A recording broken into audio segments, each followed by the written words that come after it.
할렐루야. 우리 다 함께 성경 암송하심으로 목요일 새벽 기도회를 시작하겠습니다.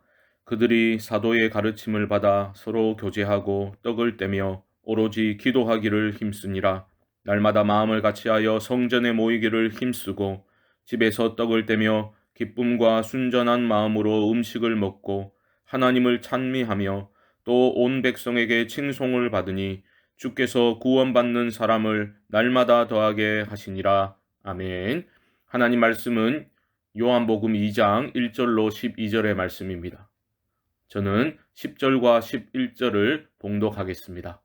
말하되 사람마다 먼저 좋은 포도주를 내고 취한 후에 낮은 것을 내거늘 그대는 지금까지 좋은 포도주를 두었도다 하니라. 예수께서 이 첫 표적을 갈릴리 가나에서 행하여 그의 영광을 나타내심에 제자들이 그를 믿으니라. 아멘. 오늘 본문에 기록된 이야기는 우리에게 매우 익숙한 예수님께서 행하신 기적 이야기입니다. 바로 가나라는 동네에서 열린 혼인잔치에서 예수님이 명하시니 물이 변하여 포도주가 되어버린 그런 기적 이야기입니다. 어릴 적 주일학교에서 이 말씀을 가사로 해서 만들어진 그런 찬양곡을 열심히 따라 불렀던 기억이 저는 아직 생생합니다. 예수님이 말씀하시니 물이 변하여 포도주 됐네. 기억하시는 분들이 아마 계실 것이라 생각됩니다. 이 본문은 다양한 설교 포인트를 제공해주는 그런 본문으로도 유명한데요. 시간 관계상 중요한 몇 가지 포인트만 살펴보고 함께 기도하는 시간을 갖고자 합니다. 먼저 요한은 이 기적 이야기를 그의 복음서의 첫 번째 표적으로 소개하고 있다라는 것을 주목해야 합니다. 사실 공관복음서에서는 이 기적 기사가 기록되어져 있지 않습니다. 요한복음의 독특성이라 볼 수 있는데요. 물이 포도주로 변한 이 기적을 요한은 이렇게 소개하고 있습니다. 11절 다시 보십시오. 예수께서 이 첫 표적을 갈릴리 가나에서 행하여 그의 영광을 나타내심에 제자들이 그를 믿으니라. 물을 포도주로 변화시키신 이 기적 이야기를 첫 번째 표적으로 제시함으로써 요한이 우리에게 전달하고자 하는 메시지가 분명히 있습니다. 그 힌트는 10절에 기록된 연회장의 그 말을 통해서 주어지고 있는데요. 이 기적을 목격한 연회장이 하는 말을 한번 들어보십시오. 10절입니다. 말하되 사람마다 먼저 좋은 포도주를 내고 취한 후에 낮은 것을 내거늘 그대는 지금까지 좋은 포도주를 두었도다 하니라. 예수님이 만드신 포도주는 그 기적의 포도주는 싱겁고 물맛 나는 그런 포도주가 아니라 이전에 나왔던 포도주보다 맛이 더욱 좋았다라는 겁니다.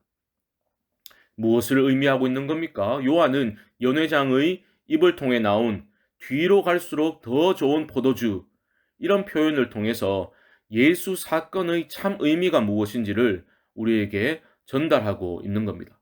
뒤로 갈수록 더 좋은 포도주라는 말은 이런 의미입니다. 요한복음에 기록된 예수님에 대한 그 모든 기록들이 뒤로 갈수록 신학적으로도 더욱 중요하다라는 의미를 내포하고 있는 것이죠. 첫 표적은 중요합니다. 하지만 진정한 표적은 뒤로 갈수록 선명히 드러난다.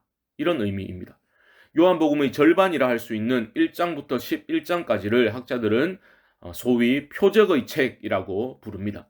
예수님 행하신 수많은 표적들이 계속해서 나오고 있기 때문입니다. 잘 아시는 오병이어의 기적도 나오고 날 때부터 소경된 자를 고치시는 그런 기적 사건도 나옵니다. 그리고 11장으로 가면 죽은 나사로를 살리시는 기적 이야기가 나옵니다. 그런데 여기까지 나온 표적을 카운트해보면 6개라는 것을 발견할 수 있습니다. 그런데 이게 끝입니까? 그렇지 않지요.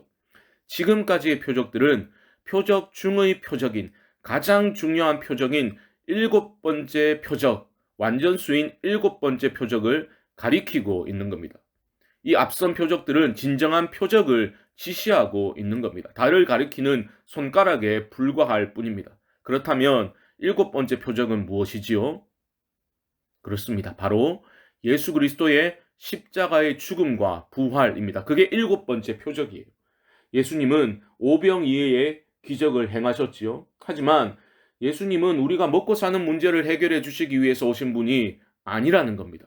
가장 위대한 기적은 물이 포도주로 변한 것이 아니라 진정한 표적인 예수 그리스도의 십자가 죽음과 부활의 사건을 믿음으로써 우리가 죽음에서 생명으로 옮겨지는 그런 변화라는 것을 요한은 알려주고 있는 것입니다. 올해는 우리 모두가 진정한 표적인 예수 그리스도의 십자가 복음을 붙들고 그 복음의 능력을 힘입어서 복음의 증인된 삶을 살아갈 수 있기를 주님의 이름으로 축복합니다. 뒤로 갈수록 더 좋은 포도주라는 말은 예수님을 만난 후에 우리들의 신앙도 또 우리들의 삶도 그렇게 더 좋아져야 한다라는 의미가 또한 있습니다. 우리의 삶도 주님을 만난 후에는 세월이 흘러갈수록 더 나아져야 한다라는 의미입니다. 여러분은 어떠하십니까? 주님을 만난 후에 신앙은 더욱 깊어졌고 삶에서 그리스도의 향기가 더욱 짙어져 가고 있습니까? 예수 믿고서 우리는 날이 갈수록 더욱 주님을 닮아가고 있습니까? 우리에게는 믿음의 성장과 그러한 성품의 열매들이 맺히고 있습니까? 주님 만난 후에 우리는 더 나아져 가고 있습니까? 형식적인 교회 생활을 열심히 한다고 우리의 신앙이 깊어지는 건 아닙니다. 더 좋은 포도주로 변한 그 물의 출처를 한번 보십시오. 6절 보시면 거기에 유대인의 정결 예식을 따라 두세 통 드는 돌 항아리 6이 놓였는지라. 여기 놓인 돌 항아리에 담긴 물은 그 정결 예식을 위해서 사용되어야 하는 물이었습니다. 유대교의 형식을 상징한다고 볼 수 있겠지요. 주님은 그런 율법적 수단으로만 생각되던 그런 물을 사람들을 행복하게 해주는 축복의 도구로 변화시켜 버리신 겁니다. 이것은 율법의 의식들만으로는 생명에 이를 수 없다라는 것을 보여주는 것이죠. 마찬가지입니다. 우리가 행하는 여러 가지 교회 활동들, 봉사들, 심지어 땀 흘려 하는 헌신의 행위들, 그런 행위들 자체가 우리에게 생명을 가져다 주지는 않습니다. 예수님을 깊이 만나셔야 합니다. 주님의 말씀을 매일매일 먹고 그 말씀 안에서 하루를 살아갈 힘을 얻고 방향을 설정해야 합니다. 그 말씀 안에서 풍성한 교제가 이루어질 때에 예수 생명이 내 삶에 드러나게 되는 것입니다. 하나님의 능력의 말씀 앞에 두려워 떨며 그 말씀을 붙들고 우리가 기도할 때에 우리의 삶이 진정으로 변화되는 것입니다. 그러므로 우리는 이렇게 이 아침에 기도해야 할 것입니다. 우리 교회의 모든 예배와 모임, 모든 활동들에 주님의 성령의 터치가 임하게 하시어 우리의 형식적인 신앙생활은 깨어지고 예수 생명이 왕성히 나타나는 그러한 우리 성광교회 되게 하여 주옵소서. 기도하실 수 있기를 바랍니다. 사랑하는 성도 여러분, 이 하루도 다른 표적들보다 예수 그리스도의 복음이 가져다 준 그 생명의 역사를 우리 마음 중심에 새기시고 그 주님과 깊은 교제를 나누시고 주와 동행하시면서 한 걸음 더 주님께 가까이 나아가는 삶, 어제보다 좀 더 주님을 사랑하고 그 은혜를 더 누리는 복된 삶을 살아가실 수 있게 되기를 주님의 이름으로 간절히 축원드립니다. 우리 합심을 한번 기도합시다. 진정한 표적이신 예수 그리스도의 십자가 복음을 붙들고 복음의 생명과 능력 안에서 더욱 주님을 사랑하고 주님과 동행하는 복된 삶을 살게 하여 주옵소서. 목요일은 교회와 가정을 위해서 기도합니다. 우리 교회가 복음의 능력을 회복하게 하시고 성경적 교회로 건강하게 세워져 나가게 하여 주옵소서. 여호와 하나님만을 의지하고 높이는 믿음의 가정 되게 하여 주옵소서. 또한 코로나로 인한 우리가 겪고 있는 그 어려움들을 극복할 수 있도록 도와주시고 연약한 가운데 있는 투병 중인 우리 성도님들을 하나님 지켜 주옵소서.